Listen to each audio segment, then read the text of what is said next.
What's going on YouTube? Username Kite562 here with another episode for you all of Tentacle Tales of Terror. Now it's episode 48, Pickman's Model. On this Tuesday on July 9th, so sit back and relax and listen to what I have to say about Pickman's Model by H.P. Lovecraft. So please sit back, relax, and listen to what I have to say. And be sure to leave a like, comment, subscribe if you enjoy the content on this channel. And I'm your host, Kite562 of Kite562 Books and Manga Reviews. So let's get on with it. So with the plot, Richard Upton Pickman is a skilled artist, it seems. As our protagonist talks to a person named Eliot, it seems that Pickman has gone missing. However, what caused his disappearance is still a mystery. And I have to say my favorite quote from this story that first caught my eye is, "That's because only a real artist knows the actual anatomy of the terrible or the physiology of fear, the exact sort of lines and proportions that connect up with the latent instincts of hereditary memories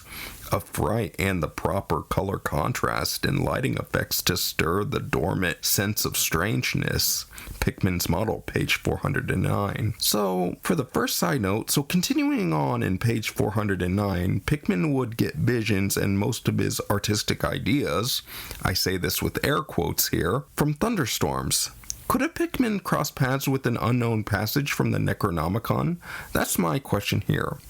And so for side note number 2, page 410 says Pickman's latest art piece, Ghoul Feeding, was a great achievement. Pickman also has Salem ancestry, where one of his ancestors was hung for being a witch in 1692. And a notable quote that I wrote down here is that most of the bodies were bipedal, had a forward slumping, and a vaguely canine cast. Pickman's Model, page 413. And so for my final thoughts, this story was a little confusing for me to follow at first, but as I looked closely, I thought it was going to be a generational curse type of story. However, I'm surprised I was absolutely wrong. But as I said, when the whole Salem's Lot ancestry popped into play, I thought it was a generational curse, and Pickman was cursed with visions and became a pseudo-medium of the time, but again, I was absolutely wrong. And it was just a really enjoyable experience, but not my favorite story. I can understand why some people enjoy it and some people don't, so that's my take on Pickman's Model.